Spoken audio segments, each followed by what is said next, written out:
Namaste and welcome, friends. Glad to have you here for this Wednesday night meditation and talk. We're live streaming on my Facebook and YouTube pages and IMCWs as well. So we'll begin the evening with our meditation, and this is one I shared last Saturday at our satsang. I hope you enjoy.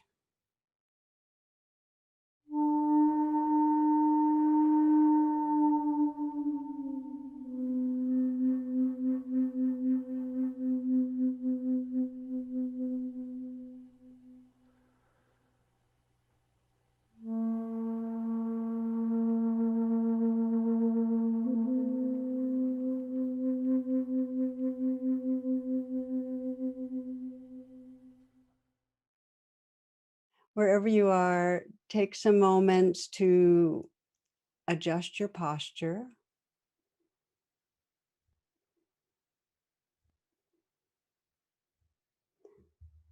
So you're setting yourself in a way that allows you to feel awake and alert. There's a quality of sitting or whatever posture you're in, upright, alert, and also at ease. And when you've settled in your position, you might let your body become still and let your attention go inward. So you become increasingly aware from the inside out of what the experience is right now. For many, that it'll help to close your eyes or let your gaze be downcast. And be aware of being part of this earth, being connected to this earth, feeling grounded, feeling where your feet contact the floor, sense of weight and pressure. Just the gravitational field of the earth, the hug of gravity. Just feel your connection, your belonging, the safety, like as if you're a mountain and just really stable.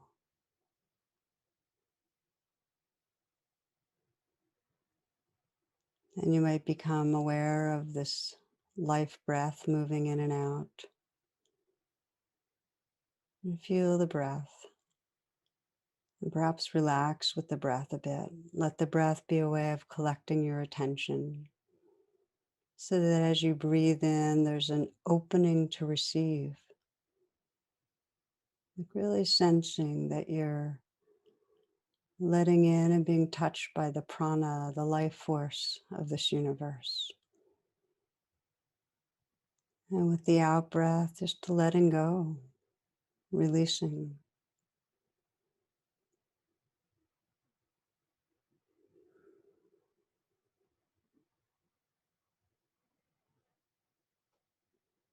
As you breathe, you might invite a sense of the smile, the curve of a smile to the lips. It can be very slight. It has the effect of activating that kind of ease and well-being that's possible. It calms down fight, flight, freeze. And you might let it spread into your eyes so that the corners, the outside corners of the eyes are lifted up some. The eyes are soft and the brow is smooth. And let the sense of a smile spread through the face so all the micro muscles in your face can soften and be at ease.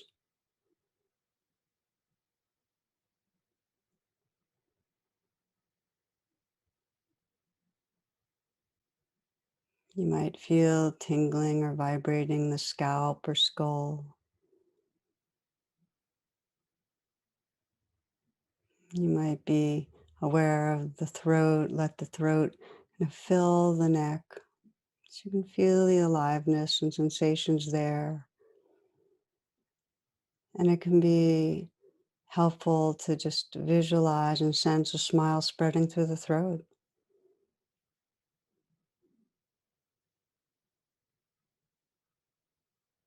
Relaxing and opening to the life that's there.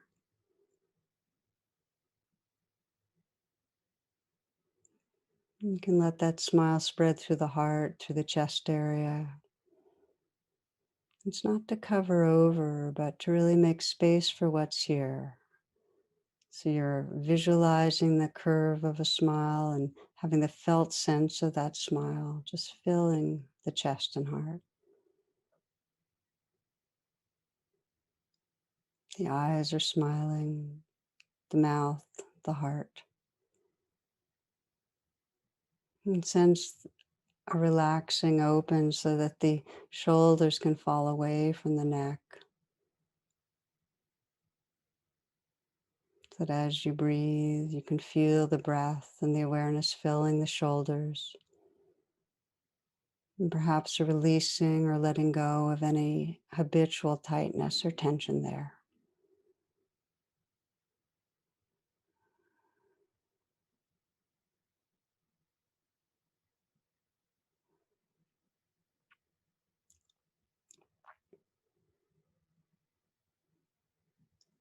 Be aware of the arms, the weight, the volume,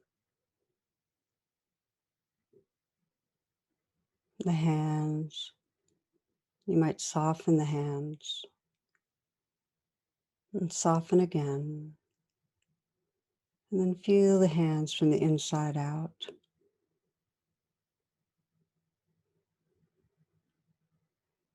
Aware of how when you relax, you can feel more aliveness, more tingling, more vibrating.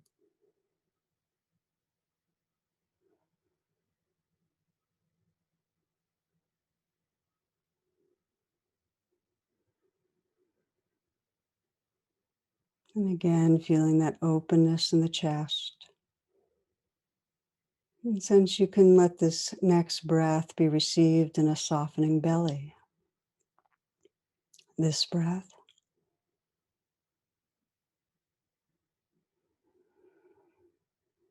And this one. And again. Sense the possibility of continuing with a soft belly. And you might visualize and sense the smile spreading through the belly. To help with ease,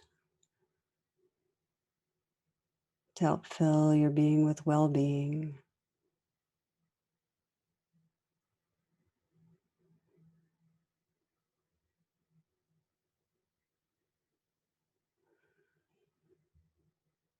And you might sense the breath receive deep in the pelvic region. And again, perhaps visualizing and sensing the smile spreading through the pelvic region. A receptivity to life. A smile lets us say yes to the life that's here.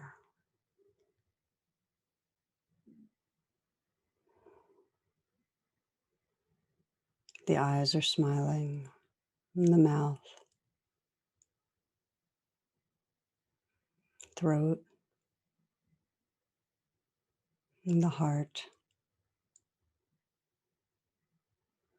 and the belly, soft belly, the pelvic region.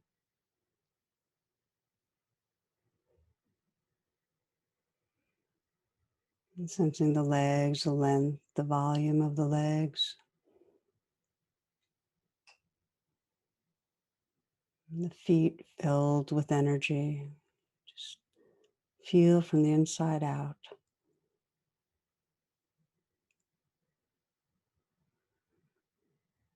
And if you widen the lens and sense this whole earth and earth body, just sensing the energy and the aliveness of the earth flowing up and into you, filling you.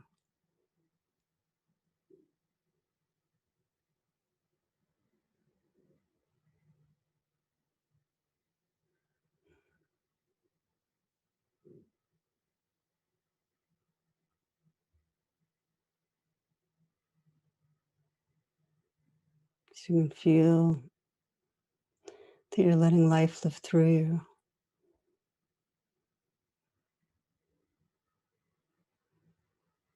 This whole tingling, vibrating world.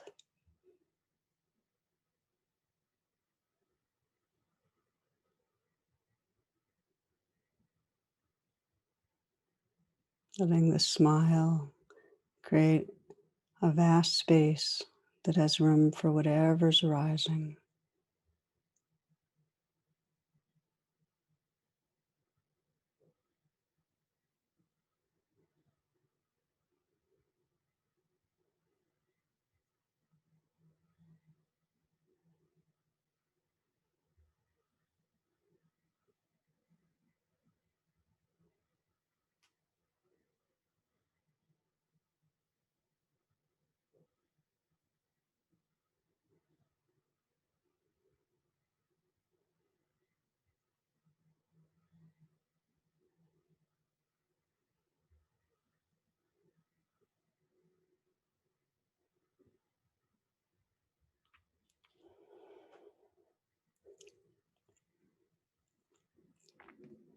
Just resting in this open space of awareness.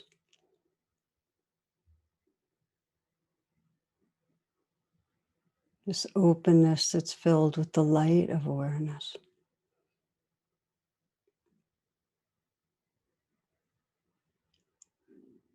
This openness that can include the changing sensations, sounds, feelings, the movement of the breath.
You might notice the mind has drifted. You might notice the attentions in thought in a virtual realm. And that's just a invitation when you see that to gently reopen the attention, listening to the sounds that are right here.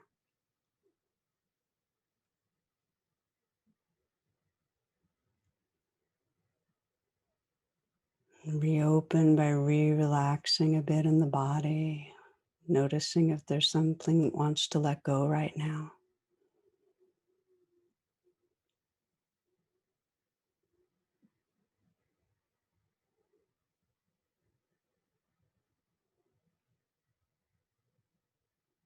And sensing the attitude and atmosphere of a smile, that benevolence that says yes to the changing life, moment to moment. Sense that you can bring a kindness and an interest,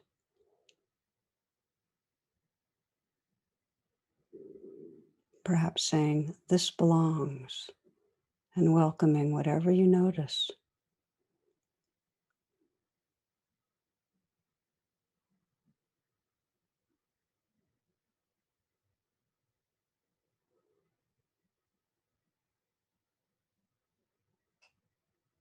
A relaxed attentiveness.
The poet Mary Oliver writes, "Hello, sun in my face. Hello, you who make the morning and spread it over the fields and into the faces of the tulips and the nodding morning glories, and into the windows of even the miserable and the crotchety.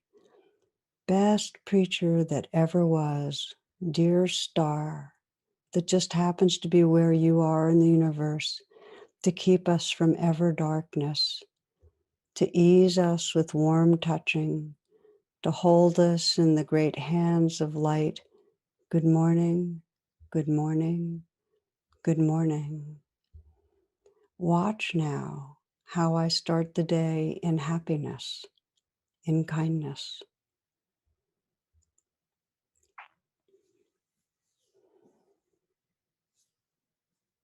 In these last moments, you might reflect on what you feel grateful for in your life.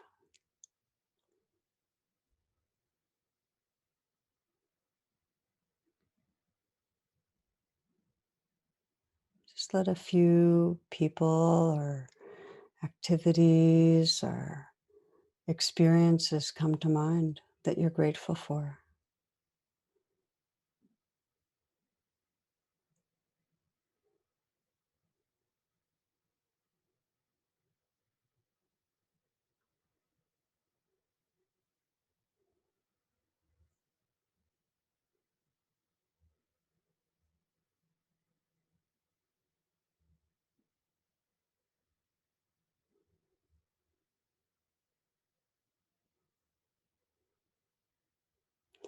Choose one that's particularly compelling.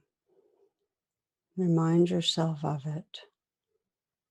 And when it's fully in your mind, just mentally whisper a thank you from your heart.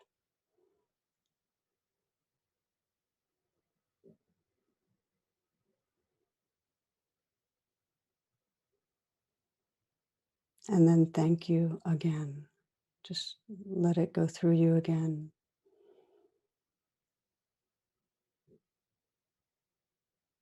And with that, the felt sense of gratitude. Feel how it feels in your body as sensations, as warmth. Let that heart space be as big as it really is.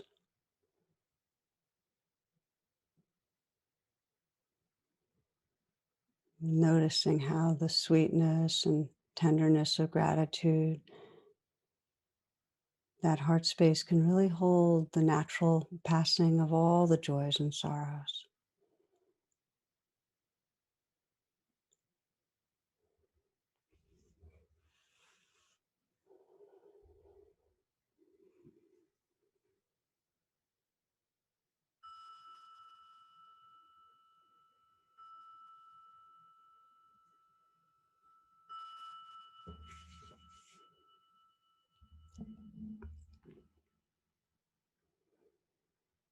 Namaste and thank you.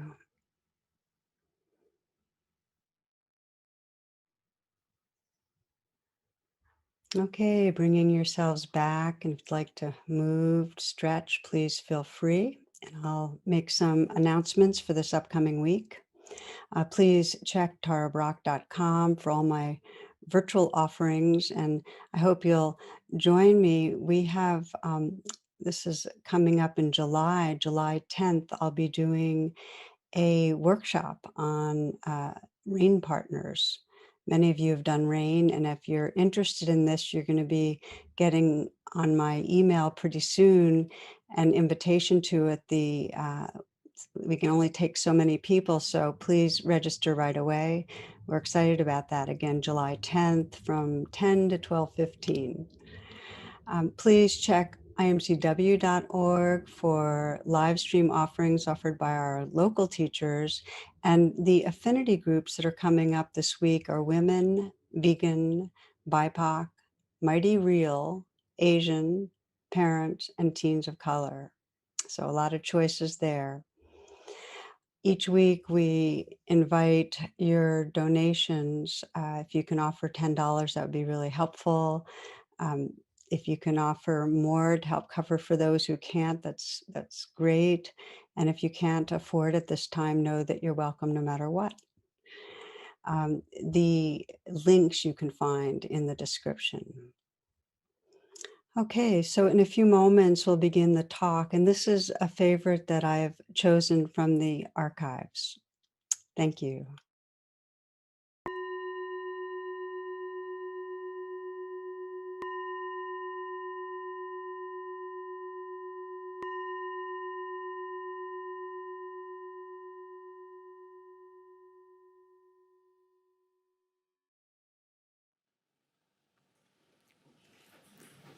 Namaste and welcome. I begin tonight with one of my favorite stories that took place in 2001, and this was 3 weeks before the Twin Towers were bombed in New York. There was a conference that I attended in the Twin Towers. I still have the little pen that I took from the building. And it was a Buddhist conference, and I was asked to help open the conference with 5 other teachers, and they were all elders. I was by far the young end of the spectrum in my Dharma experience, and I was also the only woman. And I was really nervous about this. This was stressing me out. And we were basically asked, we had 10 minutes each, and we were asked to address really the question of what is it that most helps to serve awakening and freedom. So we had 10 minutes to riff on that one. And I was the second person in line, and I thought, that's great. I get a chance to kind of compose and collect and so on, but then I get the thing done with, And so the first person went up there was Richard Baker Roshi, who was Suzuki Roshi's Dharma heir, very, very well known and beloved. And so he gets up there to do his talk, and he said, awakening comes down to 2 things, intention and attention. Thank you very much. And I'm all of a sudden like, oh my God, I'm on. And so I was stunned and frozen, and I got up, and I have no idea what I said. I wish I had said like he said. But I did remember what he said, that awakening comes down to intention, that we have a conscious heart intention to be free, which then guides our attention to presence, intention and attention. The Buddha said that our entire life arises on the tip of intention. It's a very powerful statement, that whatever in a deep way our motivation is, that's going to determine what we think, say, do, and our destiny. So this evening's reflection is really how we remember and live from our deepest intention. And I often explore this at the beginning of a year because many people use beginnings as a time to refresh and reconnect. And we also know how inevitably for most of us, the intention becomes kind of compartmentalized and how often we forget, and it doesn't become a living part of our day. So really that's the exploration. How do we bring these alive? One Zen teacher put it this simply. He said, the most important thing is remembering the most important thing. These Zen folks have a way of doing that, But when we remember, we're aligned with our hearts. And as we know, when we forget, it's because we're stressed. And then we go into some sort of a flinch reactivity that we can sometimes regret. And such was the case. There was a seaside monastery, and 3 monks were out in a boat, and they got caught in a kind of mini tsunami and dragged hundreds of miles from wherever their monastery was, and dumped on a desert island. And so they kept themselves alive for several weeks, and then they found their way to a cave, and in that cave there was actually some zafus to sit on. So they sat in the cave, and it turned out that the spirit of the cave started speaking to them in an echoing voice, that they had found their way to the feng shui place on the island, and if they properly assumed zazen, they could have 3 wishes. Each of them could have a wish. So the first one says, I want to return to the monastery. I miss the morning bells and the beautiful gardens. Swoosh, he disappears. The second one says, I too want to return to the monastery. I miss sitting at the feet of my beloved abbot. Swoosh, he returns. The third looks around and gets really disoriented. He goes, these friends have been my sangha. I miss them. I want them back.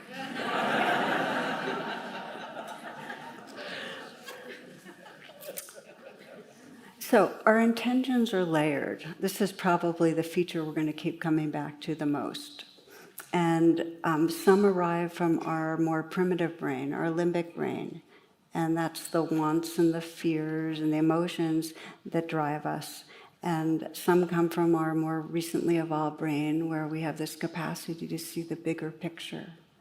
We have this capacity for perspective and for mindfulness and for compassion and for sensing a mutual belonging. And some of our intentions come from there. So we're going to really be looking at how to move from limbic-driven intentions to liberating intentions. That has a kind of nice sound, doesn't it? From limbic intent to liberating intent. That'll be the name of the talk. So anyway, the basic teaching here is that you might have a kindness as a deep intention for your life. For myself, that's part of my morning prayers is, in some way, please may I be kind. Please teach me about kindness. And so you might have that also as like really deep, and yet notice how easily when you get stressed, your intention just flies out the window. So you might be driving and, you get stressed and you might end up cutting off people and so on. And kindness is no longer what's ruling the day. So what this means is that it's our degree of presence that determines what kind of intention we're in touch with. And the limbic often takes over. And when it takes over, what might seem like reasonable decision-making, if we look close, is being driven by intentions that come from fear and wanting. I've always loved this from Chief Justice Douglas. He says, in the court that he participated in, the Supreme Court, 90% of the decisions arose from emotion, and 10% was used to rationalize that emotion, which gives you a feeling for the impact of limbic intent. And so if we investigate ourselves, and I'm going to ask you to do it in a daily way, what was today like? How much was your choices and your actions driven by a sense of impatience or restlessness or self-protectiveness or judgment, aggression, and how much came from the deeper intention, may I be kind, may I be creative, may I help serve. And you might just close your eyes for a moment and check in. And this isn't to judge, but as much as to become aware. What was today like? How much of today were you in some way chasing after something, or restless, or avoiding something, or trying to get more comfortable? How much do you feel you were remembering the most important thing?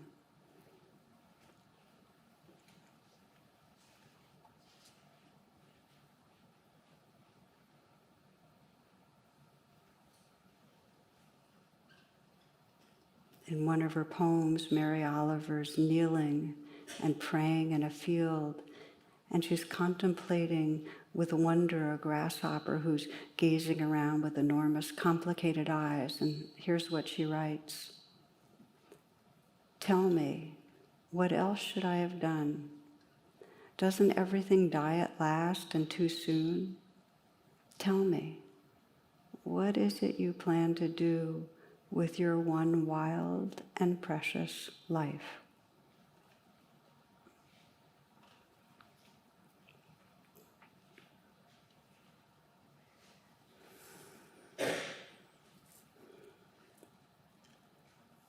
You can open your eyes if you'd like, or if you enjoy listening with your eyes closed, that's fine. So, as mentioned, you may have in your mind a sense of what most really matters to you. And yet, as we know, we all get overtaken by the wants and fears of our limbic system. Every one of us, we can really see it on a societal level. And it's important to notice that. Many would say that there's a current spike in fear around the globe. And our nervous systems can kind of feel it. And the more fear and feeling separate comes together. So along with the spike in fear, there's more us-them. It just happens. There's more of a tendency to put down others, to punish or violate others. When there is fear, we see it directly in the racism in our society. In those of other religions right now, Islam becomes the focus for Americans, or a hatred of Americans. It's the hatred and the violence just picks up. And we can see how it's then fueled when leaders are caught in a kind of limbic reactivity, and they do aggressive acts, culturally insensitive acts, horrific acts, that then just spur on more cycles. I know you understand what I'm saying. It's just part of, it's not bad people, it's a limbic hijack that happens culture-wise. And we can see it, the limbic grasping and decision-making that happens around the climate, that when there's greed, those that have power and money don't want to face climate change. So we look at what's happening in Australia, the worst fires ever recorded, enormous devastation, billions of animals, or 1 billion animals. I mean, can we even imagine that? And yet the Prime Minister is saying that the allegiance to coal, fossil fuels, propelling the problem, that there's not going to be any reduction in reliance. I'm bringing this up because this is an example of intention on a societal level that is being driven by greed. And of course, that's everywhere. I'm mentioning Australia, but it's this same greed is everywhere. Whenever there is greed as intention, it undoes what rational minds know. It can't take science seriously. So when there's greed in the tobacco industry, you don't see the science on tobacco until much, much later. Same thing with sugar. Same thing with the dangers of meat consumption for individuals and the planet. So we can also see this on an individual level. What happens when there's a hijack and we lose touch with a higher intention? And you can watch it for each of us when we're hijacked by greed or by craving. It's me first, and it's us having to have our way, and we're not sensitive to others' needs.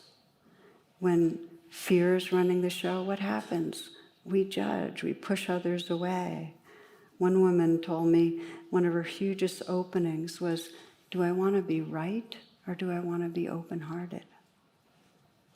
When we want to be right, that's the limbic hijack again.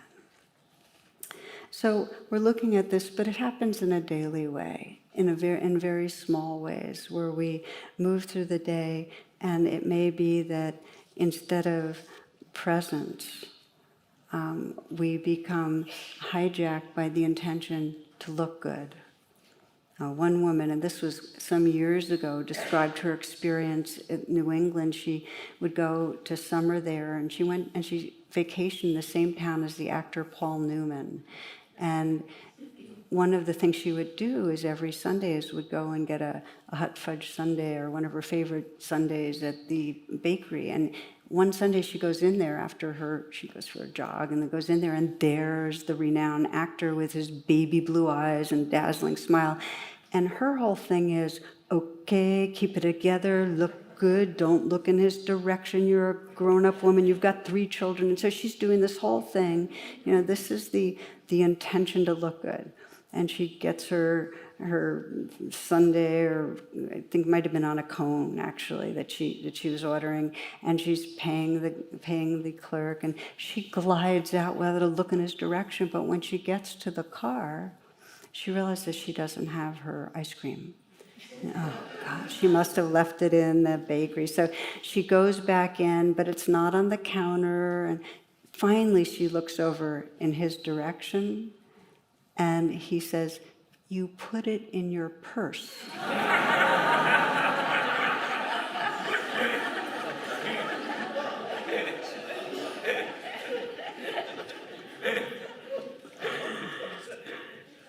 So what happens to us is that in small and big ways, when we lose track of our deeper intentions to be present, to be spontaneous, to be real, and we get caught up in the smaller-minded intentions, it causes us trouble. And I like the way Thomas Merton put it. He said, "The rush and pressure of modern life are a form, perhaps the most common form, of contemporary violence. To allow oneself to be carried away by a multitude of conflicting concerns, to surrender to too many demands, to commit oneself to too many projects, to want to help everyone and everything, is to succumb to violence."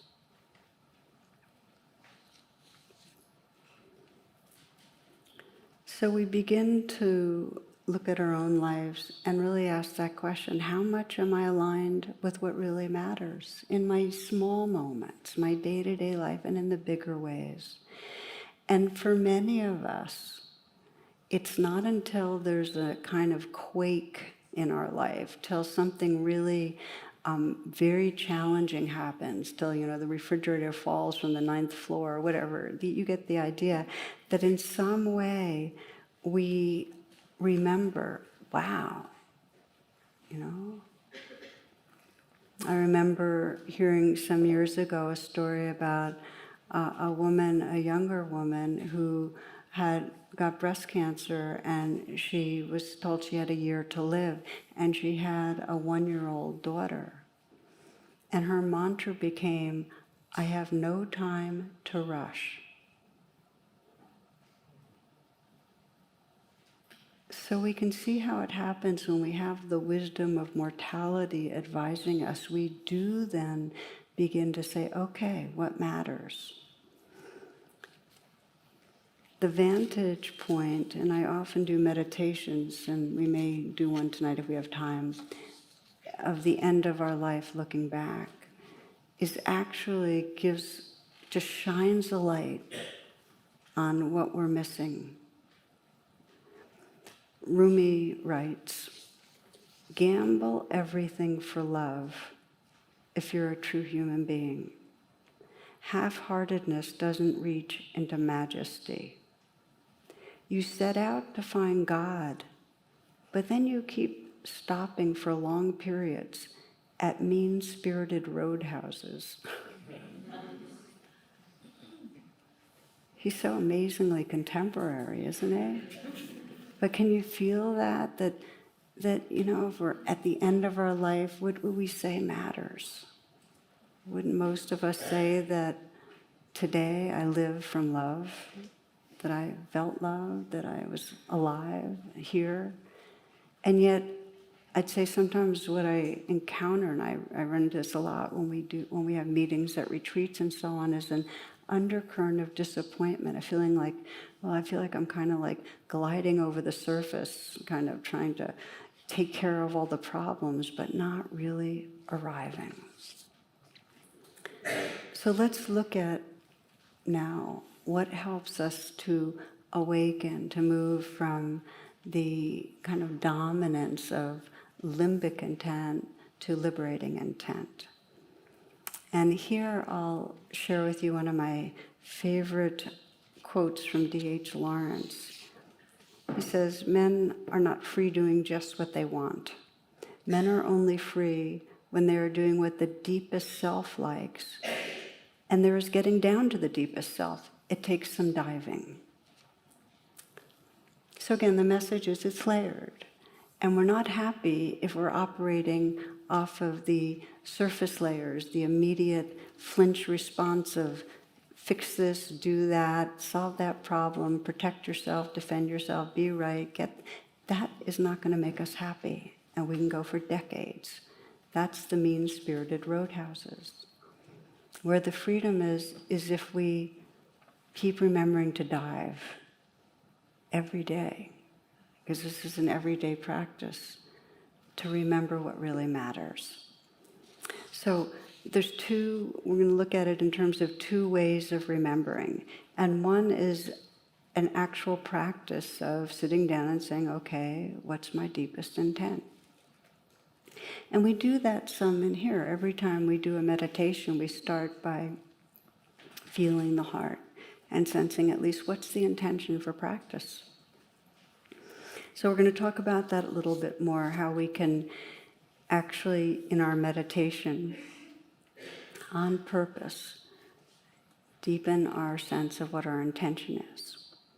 But I first want to spend a little time on daily life, because the biggest challenge is when we get stressed out and we are at a mean-spirited roadhouse, how we go, wait a minute, this isn't where I wanted to land. I really want to be living more from my heart. I really want to be more creative or spontaneous or present. So what we do is we start noticing our habitual ways of leaving. And then in the midst of that, we ask, what's my intention? And we start noticing how often, how many moments what we're doing is to look good, to meet others' expectations, to fit in. One of the stories I've always loved, and who knows if it's true, but it's a great story, is Franklin Roosevelt.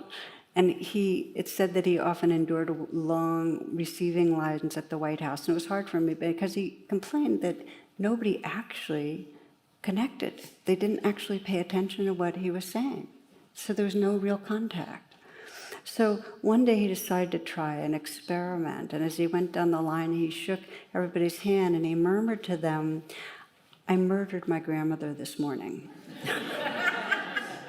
So the guests responded with these phrases like, "Marvelous, keep up the good work. We're proud of you, sir. God bless you, sir." Things like that. It wasn't until the end of the line, he was reading the ambassador from Bolivia, that his words were actually heard. And nonplussed, the ambassador leaned over and whispered, "I'm sure she had it coming."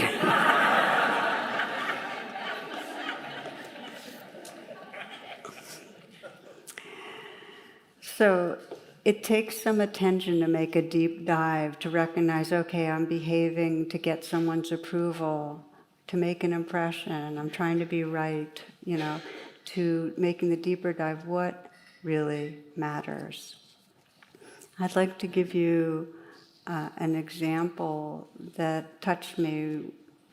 One woman I was working with some years ago, she was a long-time meditator, and she had had decades of kind of alienation from her older sister. She had been kind of the one in the family that was the traditional bad girl, the one that got into trouble a lot, said the wrong things, was more alternative, and so on. And her sister, just kind of didn't want anything to do with her. But their dad had died, their mom was unwell, they were kind of forced together with her for the holidays, and so they had to be together. So there it was, and it's Thanksgiving, and mom's sleeping, and they're talking and about, what's wrong with her. And so this woman started weighing in. She again, she was alternative minded. She said, she started saying, well, I really think she needs to go gluten-free because she's really having a lot of gut stuff and maybe celiac disease. And she's less meat, with her heart like it is, with the cholesterol, and the omega supplement she needs. And her sister kind of interrupted and she said, I know you're into this stuff, but you're no doctor. Well, as you know, with family conflicts, it doesn't take much for something to go stab in the heart, and that's what it was. And it kind of, she lashed back and, you don't have to be a doctor to know about good nutrition, but it escalated. She left the room and it was just a repeat of hundreds of times with her sister of feeling completely put down, disrespected, and so on. So she started practicing with it. And, she was, I don't know where she got to do a timeout, but she started asking about her intention, because that is such a powerful question. When you look at what's just happened, you say, well, what was my intention? What was I trying to get? Well, she was trying to get respect, which is a fine thing to do. She was trying to be seen, and she wanted to be right. So she just admitted that to herself, and she felt the very young place in her that wanted respect and always felt like she was made wrong, and she offered self-compassion. Now I'm going to pause here and say, when you're investigating intent and you find a limbic intent, like me, approve of me, etc., the idea is not to say, oh, bad, this is limbic intent. The idea is to sense the unmet need and be kind. That's the only way you unhook from limbic intent. Does that make sense? Okay, so she saw the need to be, respected, to be important, to be right, and she offered that young part of her care. And then she asked herself, what's my deepest intent? And her deepest intent was to connect, was loving connection. That's what she really wanted. It was like the approval and being important was a way to mattering, to being loved, okay? That was her deepest intent. And of course, she couldn't get it as long as she was going after getting the respect, she couldn't get it. So she had this prayer that she released the demand that her sister treat her a certain way. Just release that demand in her mind. So there she is. She has her intention, and her intention is just connection. And the rest of the evening was more relaxed, didn't need to, nothing major happened. They got together again at Hanukkah. And there was more ease, and they kind of laughed over some family story. And later that evening, her sister told her what a tough time she was having with her teen, and something had shifted, and her sister even said, thank you for being such a good listener. And for this woman, she could feel how she was coming from really more of her awake, mature, true self by not demanding her sister treat her a certain way, not trying to be right, just remembering her intention to connect. And in some way for her, it was the difference between my will and my heart's will. Like her will was, I want to be right, I want to be knowledgeable, I want to be respected. Her heart's will was, I want to connect.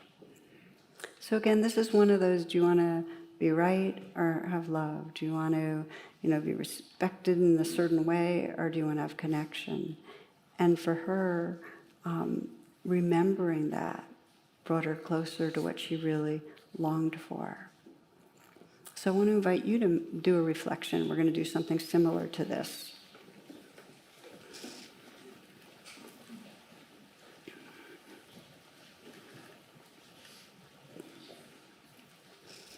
We're just going to explore your intention in relationship. And I'm going to invite you now, if you will, to bring to mind some situation where you encounter some reactivity with somebody that's close to you. And this is not where you have a major unforgivable clash. We're talking about just some tension, some conflict, some reactivity with somebody in your life, where you end up getting angry or hurt or whatever it is.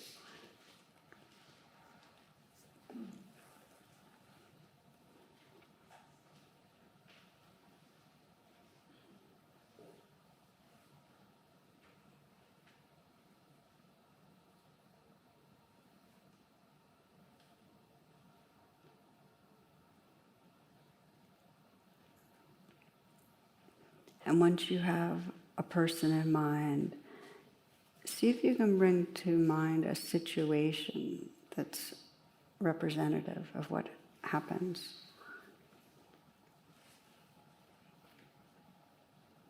That person does a certain behavior, says something, doesn't do something they're supposed to do.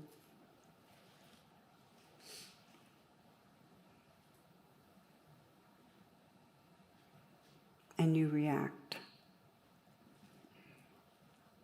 Some situation where you're reacting in a way that you perhaps wish you wouldn't.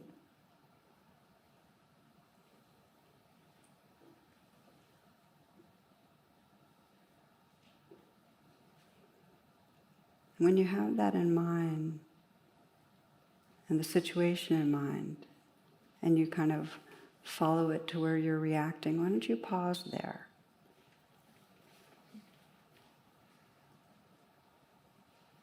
And ask yourself, okay, so what's the current intention driving this? What am I trying to get? Is there some unmet need here for, I feel like somebody is, if they care about me, they'll do something a certain way, or is your intention to have your way for another reason, or something you're afraid of? You're trying to protect yourself in some way, trying to feel safe. What's your intention in the way you're reacting currently? You're trying to control the person so that something different will happen. Just kind of feel into that more limbic reactive intention.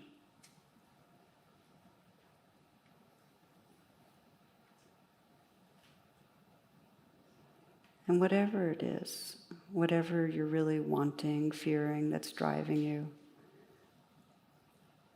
regard the part of you inside that's sourced, that's really behind that with kindness. Offer kindness. For some, it's really an important time to pause and in a deep way, perhaps put your hand on your heart and say, I'm sorry, I care about this suffering.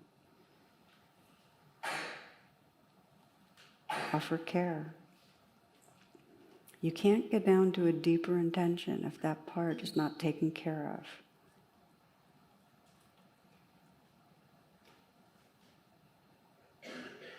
Diving requires compassion.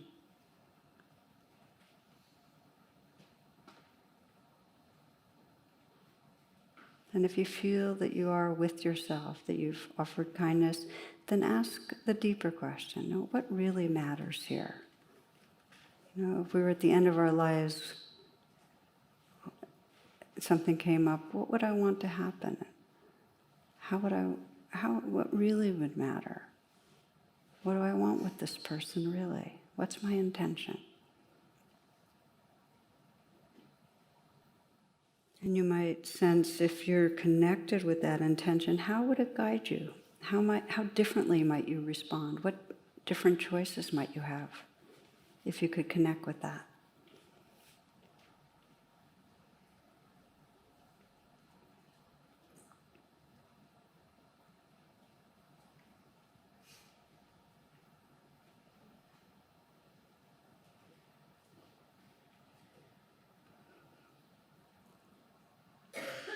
And what can you learn from this exercise that you're doing right now? What seems important about it? What's your takeaway?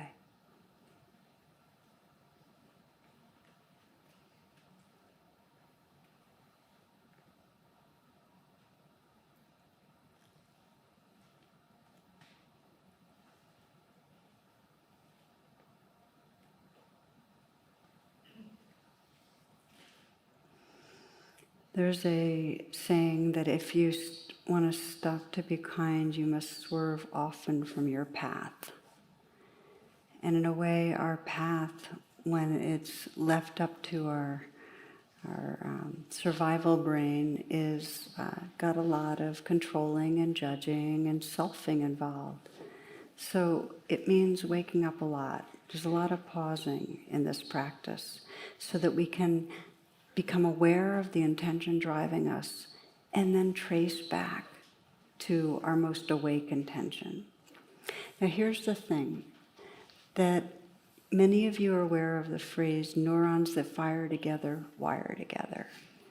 That we've got habits, and many of us have, very strong neural pathways of operating off of the more survival brain intentions, which is quite natural and pervasive. And if we want to change that, we have to pause a lot and ask this question. What's really going on? What's driving me? Can I bring kindness there? And what really matters right now? To ask those questions. But here's the good news is where attention goes, energy flows.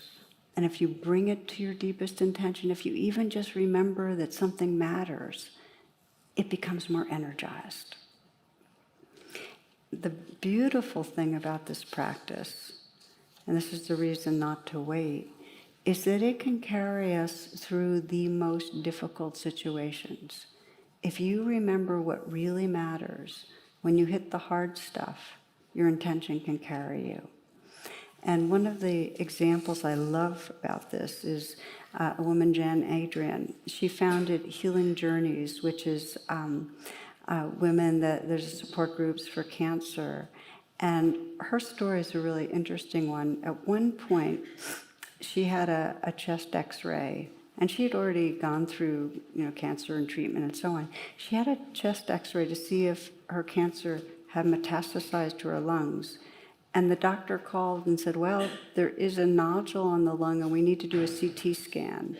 And she got that on Wednesday, and she's supposed to get the results the next day.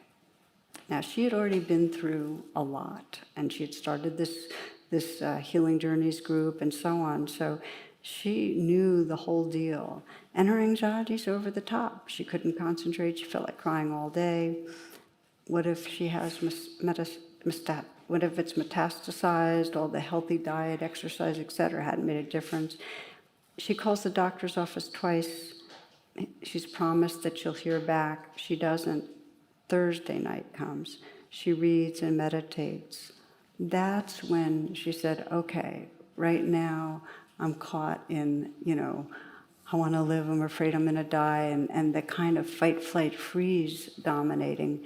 How does she come to something deeper? And she really reflected and reconnected with her deepest aspiration, which really has to do with, make me an instrument. Use me. In some way, her prayer was, may this life serve something larger. And built into that is a sense of belonging to something larger, which does save us, by the way, knowing that. Knowing that you belong to something larger, knowing that your being is sourced in awareness and love, that there is some larger formless belonging, is what carries us through this living, dying world. And her prayer, her deep intention to serve the larger good, that's what she started reflecting on. And so I'm reading now, she says, who knows, what if having cancer again is the way I could be most useful, a support to others? And something in that she trusted whatever was unfolding as part of serving, part of loving, part of belonging. So that reflection gave her a huge amount of peace and calm. The end of the next day, she finally got the results, and there was nothing to worry about. And she celebrated. She was glad that there was nothing to, she preferred health to not having health. But here's what she wrote. She said, it had put her in touch with what most mattered, loving, knowing her larger belonging, and also the inner knowing that I will be okay no matter what. And that's one of the gifts of knowing your deep intention, is it puts you in touch with belonging in a very deep way. She says, I'm not just a body. Someday I know this body won't go on and I will still be okay. I like being reminded of that periodically.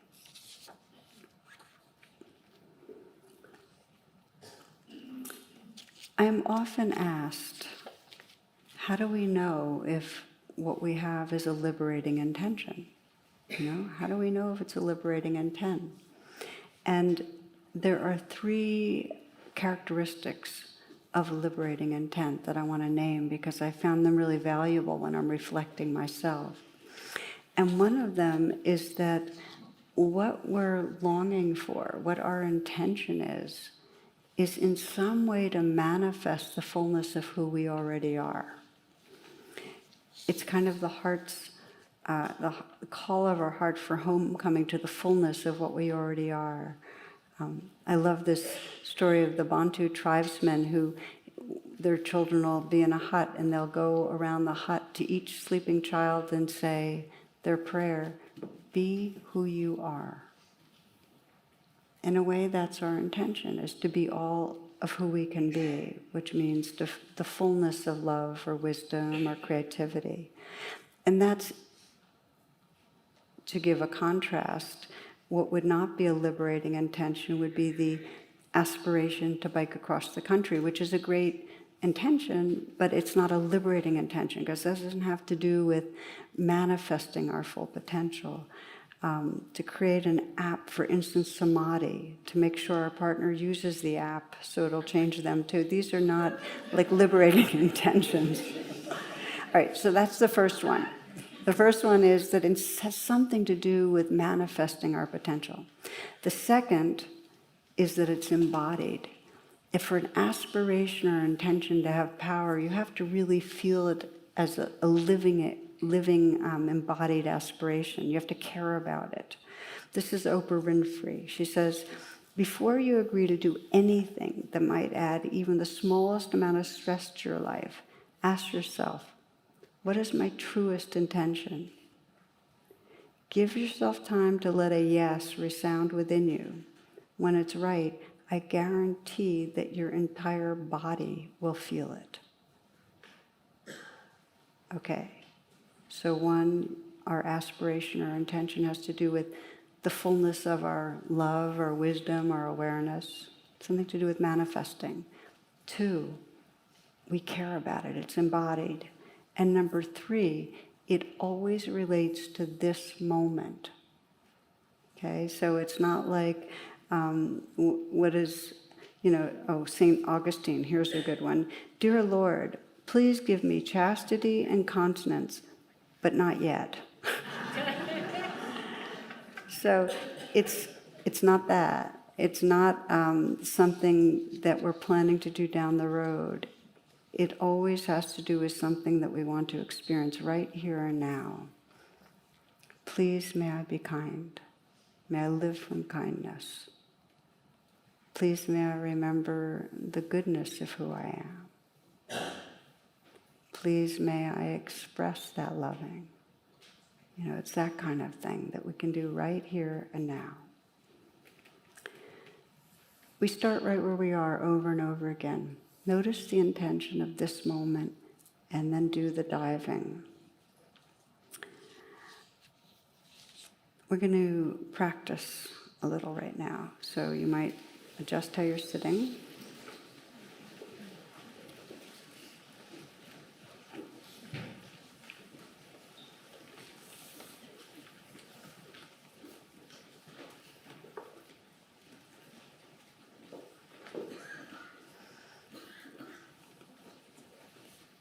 So as you close your eyes, we're going to be reflecting on deep intention. And what we've been exploring is that the more that we remember what matters, the more our daily choices, our actions, our words will be guided by that intention.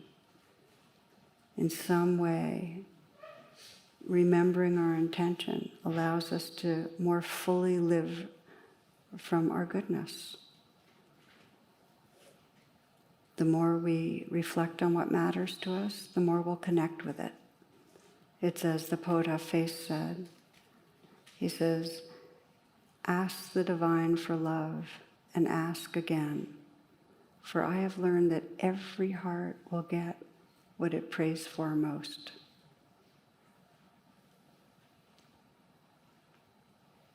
So we talked about how to trace back intention when we're caught in a kind of more shallow or survival kind of intention, grasping, judging, fearing. And this last practice is really how we can just explore right this moment, what's the deepest intention? And begin by inviting yourself into presence. Let your senses be open and awake. Listening to sound.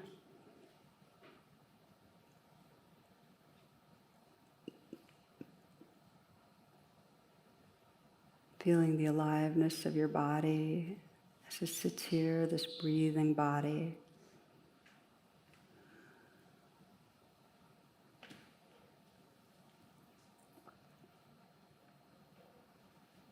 And feeling your heart right now, whatever the mood, emotions that are here.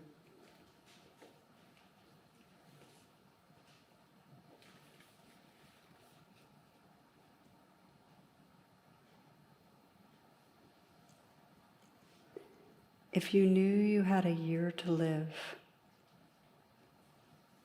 how would you want to live your life that year?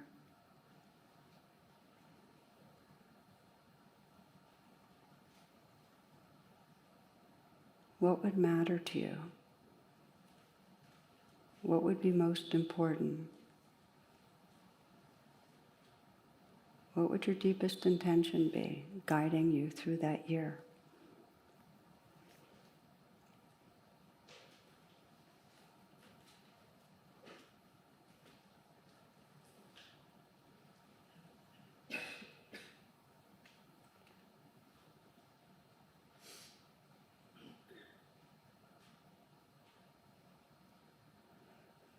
And if you had a month to live, assuming you're not encumbered too much, how would you want to live? What would you do? And what would be that deepest intention that would be in some way guiding you?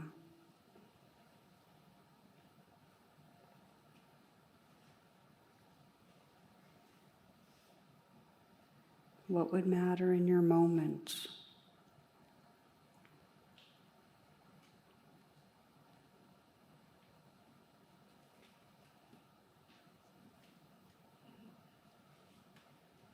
If you had a day to live, how would you want to live that day?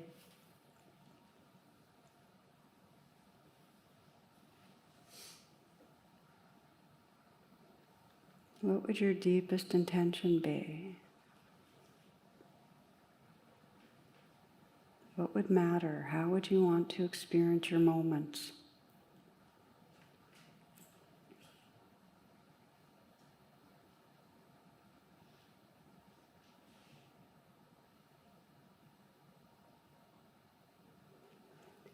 And if you're at the last few minutes of your life,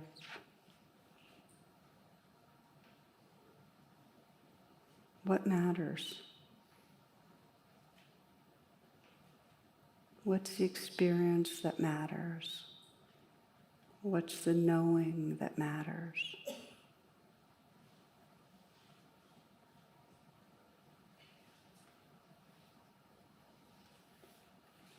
What might guide you?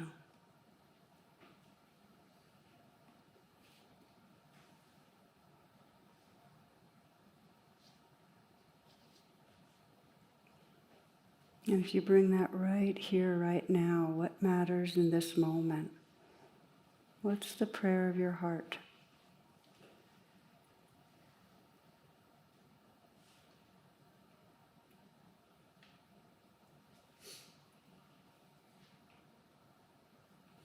What do you want to remember? Over and over, what do you want to remember?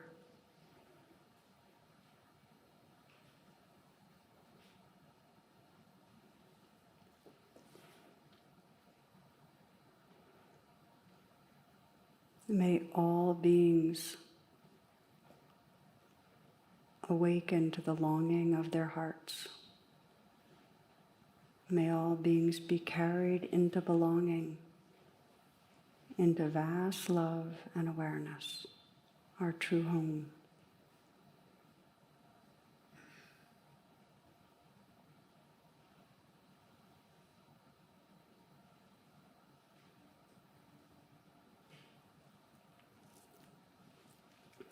Namaste, and thank you for your attention.